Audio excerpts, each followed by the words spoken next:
Listen up, get ready, I'm not gonna take no more. There's a revolution, a revelation going on in my soul. Buckle up, get ready, we're not gonna sit back. Hey, we're back with more live from the Heartland for the week of June 1st, and we are recording it a few days early on Memorial Day.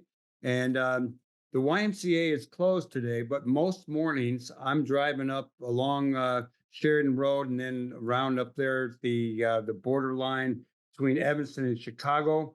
I make a turn. I can see the beautiful lake, but also on my right is a studio there, and with an artwork out in front and big signs. And every once in a while, there's a guy standing out there. And I was driving by the other day, and lo and behold, who was there but the one and only Nicholas Barron.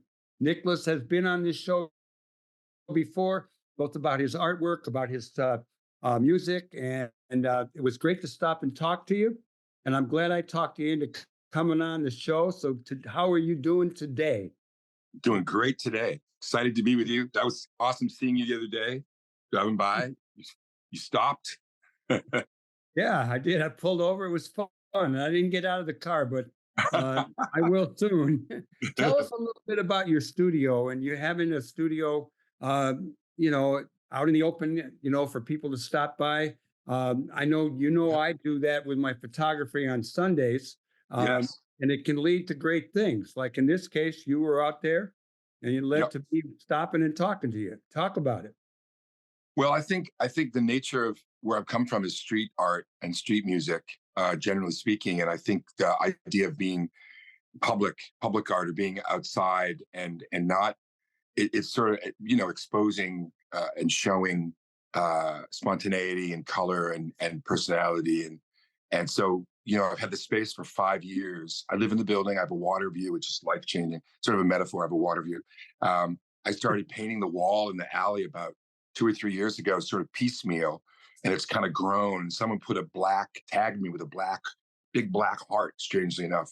And I started to add words and colors. And it's become kind of a signature piece for me in Rogers Park. And then also, because I have a gallery which opened a year ago. So now I have the studio with 2 rooms where where the elves make the paintings, so to speak. And then I bring them, we bring them over to the gallery, and then they mature and they get, and I show them the gallery, and the gallery's changed my life because it's right across from the lake. So there's the water. I mean, it's just, the light is beautiful. It's just incredible. I'm very, very grateful and blessed. And, I kind of draw on everything, literally. I find chairs and tables, and I obviously do fine art on canvas and stuff, and then wood, but I do tables and guitars. And I was reading about, there was a story on you in the Loyola Phoenix, and they talked about you drawing and doing art on your clothes. You do that still? Well, you know what? Normally I'd be wearing a black shirt, which actually I have in the background with paint all over. I wear clothes. I love black gesso. So painting on my clothes and my shoes. And I call it abstractifying or baronizing my clothes. So yeah, everywhere I go, it's just kind of, it's my signature thing. Sometimes people buy the shirts right off me, or, right off my back. Well, you have a show coming up. That's one of the things we want to make sure we get in. Yep. So why don't you tell us where it's going to be and when? So in the historic Flatiron Building in Wicker Park, legendary space on the second floor. It's called LMN, which is Laura May Noble, LMN/Wedge Gallery in the Flatiron Building, 1579 North Milwaukee Avenue. Right at North. June 7th, Friday, June 7th, 6 to 10. That's the official opening. Though I have been there on Saturdays from 1 to 6 and playing music literally with a speaker out into the street, bringing people in and sold 5 paintings already just from doing that. There's 60 paintings in the show. And then in my gallery and studio in Rogers Park, I probably have another 120 or 30. So I'm painting a lot. Yeah. Well, one of the paintings that you did was about George Floyd. Tell us the story about what happened to that painting. So I did 2 paintings the day that George Floyd was murdered. I want to be clear about that. He was murdered. And so it was very upsetting, obviously. And I just did a painting, and honestly, it totally in my style, but something I've never done before. I mean, the painting it's completely its own thing. I ended up, a cultural anthropologist was recording artists and people having their experiences during the pandemic and came to my studio. And painting happened to be sitting there, and she said, "What is that?" I said, "That's a painting of George Floyd." Long story short, over a 2-year period, they bought the painting. They had the painting in their collection for the pandemic series. Then a new board came on the Field Museum, and they had all this, interviews with me and all my whole archival history of everything.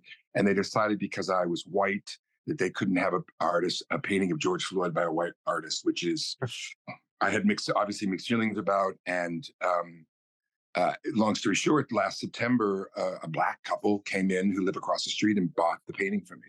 So I was returned to me by the Field Museum, and then a couple months later, this beautiful couple came in and were awestruck by it, and I sold it to them. And it's across the street now, and they're condominiums. And you made a lot more money than you had. I made a lot more money and validated, and I really haven't talked about it much. And I kind of, I've kind of wanted to, because I didn't do the painting. They weren't looking for a George Floyd painting. They were they just, that was not the goal. I just had happened to do the painting because I'm an artist, and emotionally it struck, and that's what artists do.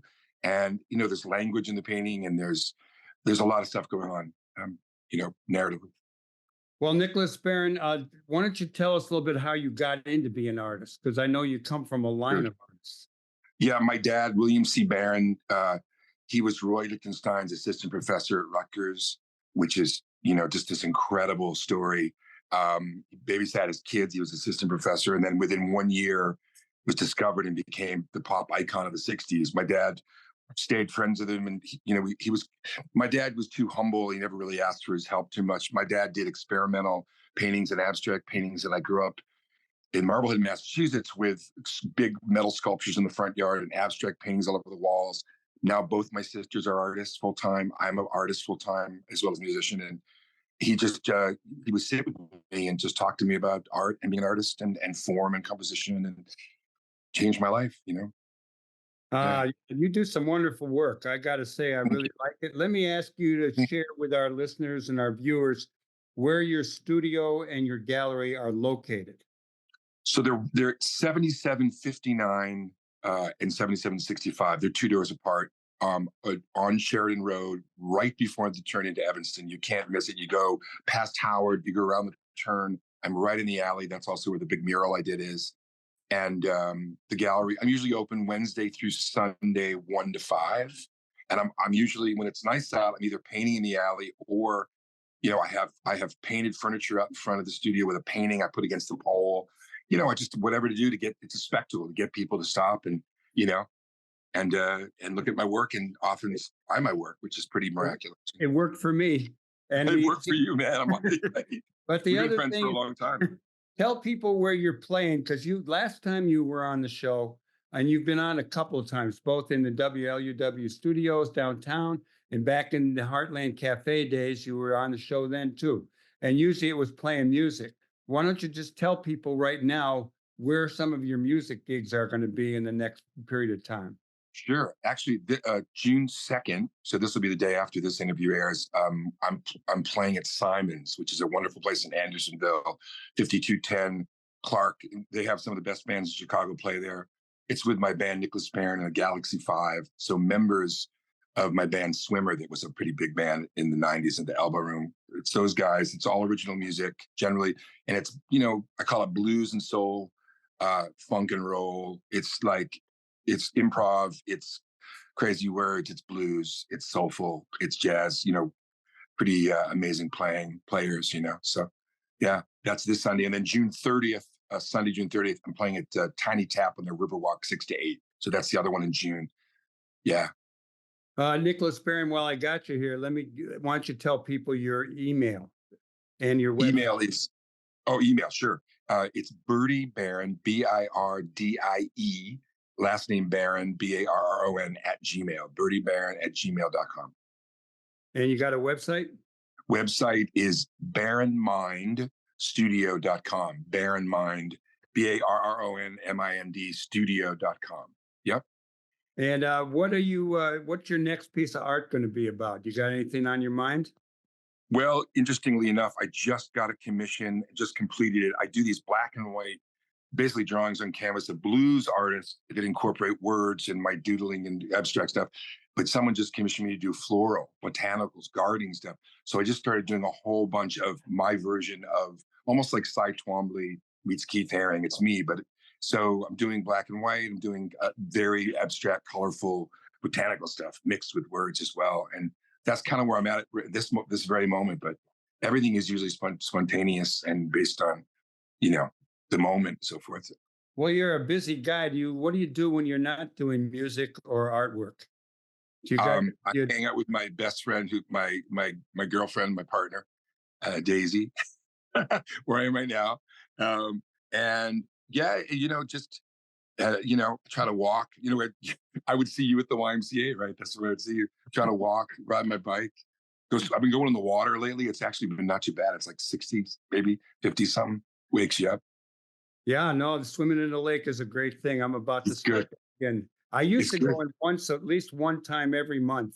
Oh yeah, I haven't done that for a few years. Yeah. It wakes your whole nervous system. It calms it down in a way, but it's great. Yeah. Nick, you got any advice for aspiring young artists? Yeah.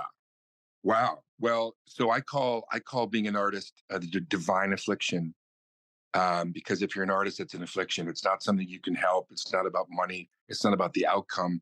Focus on the process. Focus on rendering things and basically loving, and not thinking about outcome. We're so stuck in fame and ideas of things that if you just follow your heart and your dreams and the love of what you're doing, everything else is secondary to that. That's the best advice I can give.